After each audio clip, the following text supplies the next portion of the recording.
All right, folks, welcome back to the channel. This was supposed to be a live stream, but it didn't work out. Technology was not my friend today. I don't know what was going on because I've done live streams down in this space before, but I just had a bad connection speed apparently. Elmer Name was nice enough to let me know by text that pretty much nothing I was doing was coming through as far as I could tell. So apologies for that. I'll try to get that figured out because it would be a nice way for me to keep in touch with you guys through the channel easier or more frequently if I could do live streams whenever I'm working on something. So I'll get that figured out. In the meantime, though, this is Monday. Hope you're having a good one. And it's the day after the Super Bowl, so I'm a little tired. We live in a Chiefs house here, being from the Midwest, so we were excited about the result last night, but also didn't get a lot of sleep. But what I wanted to do today, and the reason I'm doing this here, is because I'm getting a bunch of stuff ready to go for my first road trip of the year to the Columbus Antique Golf Trade Show, hosted by Gary and Susan Wickoff at the Embassy Suites in Dublin, Ohio, February 16th, 17th. So that's a Friday, Saturday coming up. And it's the third year I've gone to this show.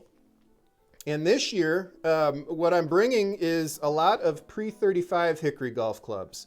I've basically kind of decided that I want to get out of the business of collecting pre-35 clubs and focus more on the gutty, pre-1900 gutty era and work on the feathery clubs that I've been building. And there's just only so much space, and I'm not a big fan of wall hangers, even though I've got some behind what I'm going to show you here today. I want these clubs to get back in the hands of people who will use them. A good chunk of the clubs that I'm going to show you here are restored for play and ready to go. So I thought I would just kind of run through some of the highlights of what I'm bringing and hopefully get you guys excited to check them out at the show in person. Or if not at the show, then these will end up on the website, hickoryhacker.com, in my web store. And again, if you are a hacker backer through Patreon or YouTube channel membership, you get 10% off of anything that you find in the store. A few people have already taken advantage of that, and I appreciate that. But you get a good deal on some of this stuff. Some of these clubs or sets that are $300. That's $30 off. So make sure you keep an eye on hickoryhacker.com and the web store to see what's new. And this stuff, whatever I don't sell here at the show coming up, is going to make it onto the website pretty quick. So let's start looking at what I have here. I'm going to try to remember the good details that I mentioned on the live stream that are never going to see the light of day. But that's how it goes sometimes. All right, so here, one of the ways that I'm going to kind of maximize the space that I have, I've only got a 6-foot table because I wanted to keep things as efficient as possible. And I'm going to use these racks and just stand them in front of the table so that I don't have to use table space to lay these clubs out. What you're looking at right here are all restored clubs, some of which I played myself that you've seen in course vlogs. So for instance, about a year ago, I was using this guy on a pretty regular basis. This is a Tom Morris Mashie. And I like this club, but again, when I'm playing golf these days, I'm pretty much just using gutty clubs. In fact, at the Winter Park Hickory Classic last month in Winter Park, Florida, I used a turn of the century gutty set, what I call kind of my Bounding Billy set, which would have been clubs that dated around the time that the Haskell ball came out, so 1898 to 1904. And I used a Callaway Super Soft ball, had no issues with distance loss or anything like that using gutty clubs, and I just enjoy using the gutty clubs better than my pre-35s. So that Tom Morris is just sitting around now, and I'm not using it anymore, so it's going to be up for sale. Another club we've got here is a Tom Stewart. It's kind of a jigger head shape, and it's got a decent sized sole on the bottom, line faced. And this one is 39 degrees, D5, swing weight 37.5 inches long, play length. So what I think, pretty fine club here. I used it at, I believe it was Keeney Park, if you watched that course vlog. And again, just clubs that I don't really, they're great clubs, I just don't play them. Got another Tom Stewart here. It's a Diamondback. Yeah, just a standard Tom Stewart name there. Dot face, I believe. That one is 25 degrees D2, or D5 rather. We've got a Walter Hagen Mashie Niblick here. We've got a Tom Stewart cleek that's 18 degrees, so if you want to try to replicate the driving iron that I've been using in my pre-35 set, that would be a good club to use. We've got a concave face Spalding Crowflight there. That's 44 degrees, I believe. Yep, 44 degrees D0. And, you know, just to give you an idea of the prices I'm asking, this one, this Crowflight concave face, 60 bucks. The cleek, the Stewart cleek, 70 bucks. Hagen Mashie Niblick, 60. These are all show prices too. They might go up a little bit when I put them on the website, but I like to give the people in person a bit of a discount versus finding them on the website. Here's an interesting club over here that I actually have not played with, but it's perfectly suitable for play. It's been reset. This is a Maxwell Gibson, but it's also Cosby patent, so it's got a lot going on from a collectability perspective. The Cosby mark here, and then the hand holding two arrows. You don't see that very often. And the flange makes this a desirable play club. It's got good play weight. It's D0, 35 degrees, 37-inch play length. And also, it's got some aspects of the Cosby patent still here, the braided whipping. And then when you take a look at the butt end of the shaft, you can see the bamboo slats around the hickory core. So, interesting club here. You know, and you know the Cosbys, like the really collectible Cosbys, often have a grip that has basically a stitched backing to it. Because this one didn't have that, I felt like it was a good way to turn this into a playable club because its collectability is diminished by the fact that it doesn't have that grip. So that explains that. Yeah, and then just some other clubs here that all have pretty good weight. Scan over here. Got a couple woods.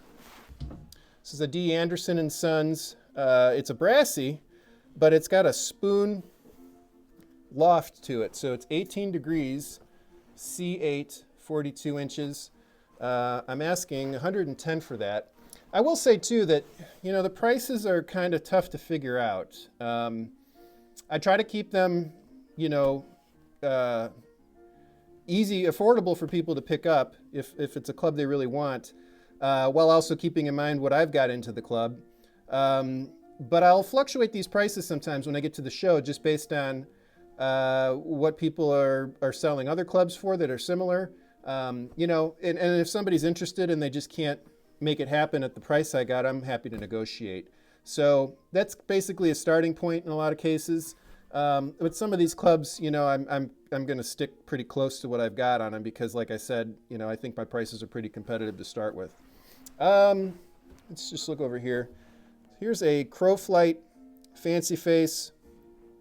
This is a cool club I've had a few different times now, and both times they've been really good specs, or have had good specs. This one's 11 degrees, D0, 43-inch play length. Put a new grip on it, and it's ready to play again. I sold the first one I had pretty much as soon as I got it, so it's a popular club whenever I put it out on the table.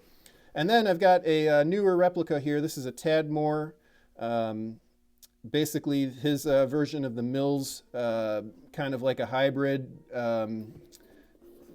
I wouldn't say it, yeah, basically like the Hickory version of the hybrid. This one's 20 degrees, D4. And if you watched the course vlog a while ago now, it's probably 2 years ago, where I used that club, you know why I'm selling it. So move over here now. The other part of getting rid of a lot of the extra pre-35 clubs is that I've collected bags that I think have potential to be users.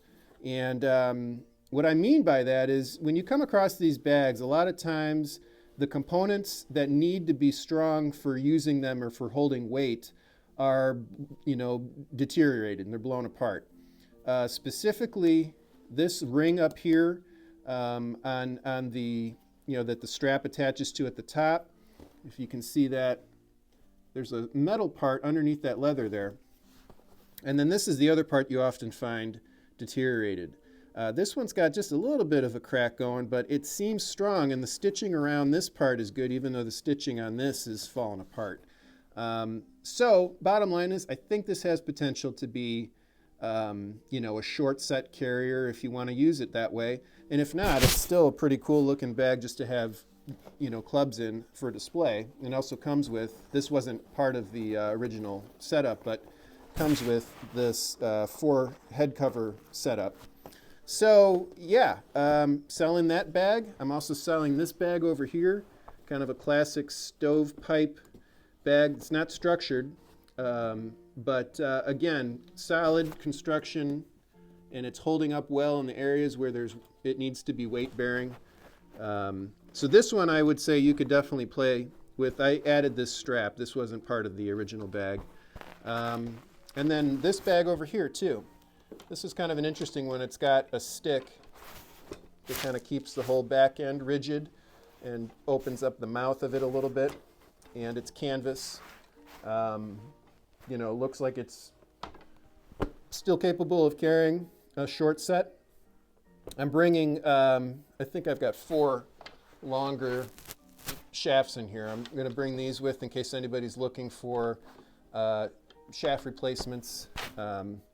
So there's that. Let's kind of scan on look at the floor here, because a lot of what I'm going to bring and set up on the table are these heads. These are all what I consider to be playable heads, if you can see it in the busyness of my rug. Over here you'll see we've got several Stewarts. This is kind of the Scottish area. So I've got Stewarts, Nichols, Gibsons. I think there's a James Gorley in there. And like I said, all of those heads, to me, have good play weight of like mid-Cs and up. So if you want to try to build, you know, a set from scratch, there you go. You got a good start. These are, you know, decent heads too. They're line-faced Stewarts here. This is a mashie that's 38 degrees, and I've got the ounces and grams there. So if you're interested in figuring out, well, it's kind of hard to say what the swing weight would be until you put a shaft in it, but basic rule of thumb here is if you put the proper length shaft for the loft, this is going to be a playable swing weight. Can't tell you exactly what that would be until you put a shaft in it, but based on my experimentation with swing weights and shafts, I can tell you that there's a, you know, the ballpark swing weight of this club will be playable. So that's to say, you know, it's not going to be like sub-C swing weight. You know, it'll be in the C's or the D's, most likely in the C's.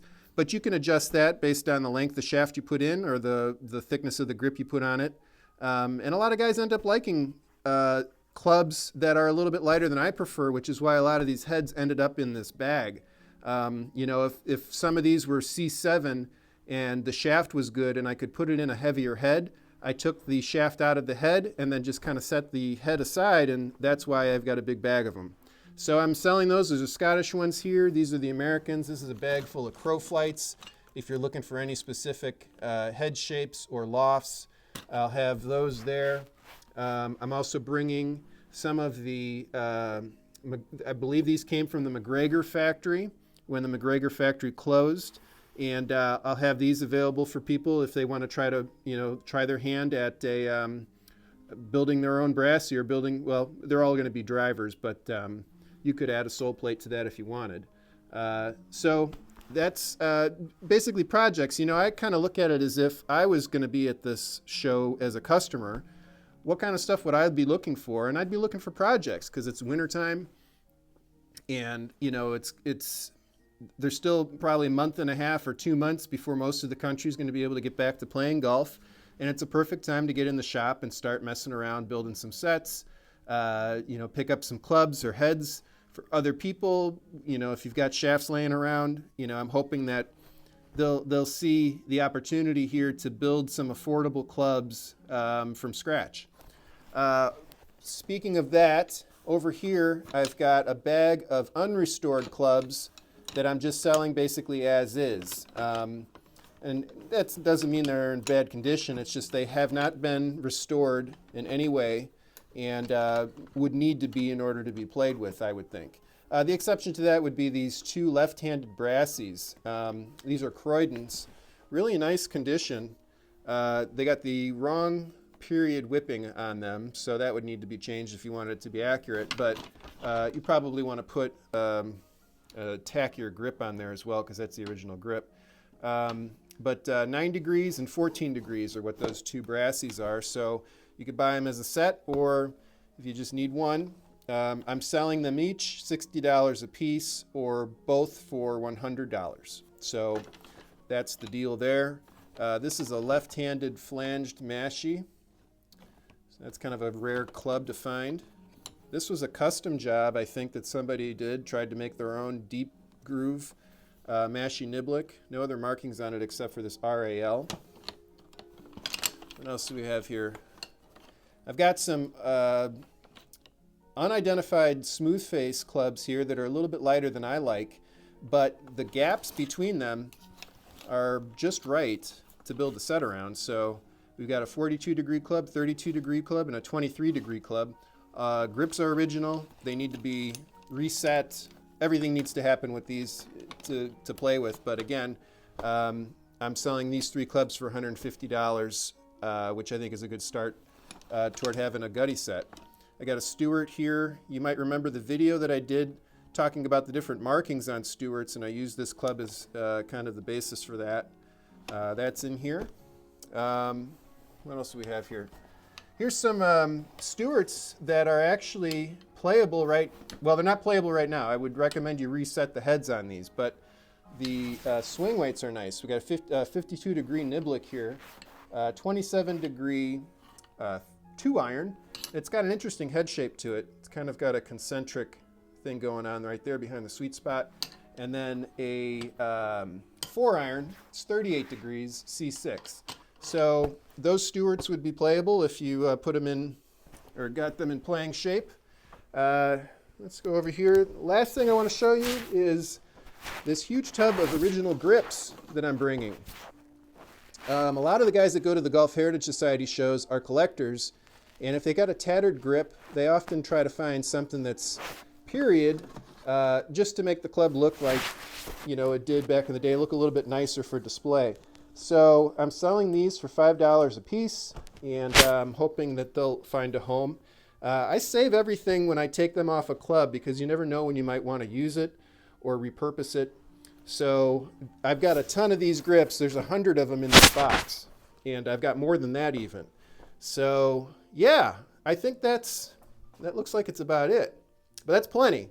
And we'll see if I can fit all of this on a 6-foot table. Hopefully, you know, the room trading is the other fun part of going to this event. And that starts Thursday night. So I'll be getting into town probably about 8:30 or so Thursday evening. Room trading will already be going on, but hopefully I'll be able to get some stuff set up in the room for people to lighten my load that I have to take down to the floor. But anyway, if you're in the Dublin, Ohio area this upcoming Friday and Saturday, stop by my table, say hello. I've already got plans to meet with a few people that will be there. And again, if you're a hacker backer and you show up, you get 10% off whether you are online or in person. And for everyone else who can't make it to the show, all this stuff is going to make it onto the website very soon, so keep tabs on that. Sorry again that the live stream didn't work out. You know, I'll have to see what I was able to record of that, and see if there were any questions that I can try to answer after the fact. But I'll try to figure out how to get that going again, because I really do enjoy doing the live streams, assuming that they actually get out to everybody and everyone can hear everything. So with that, I'm going to sign off, and hope you're all doing well, and we'll talk to you soon. Take care.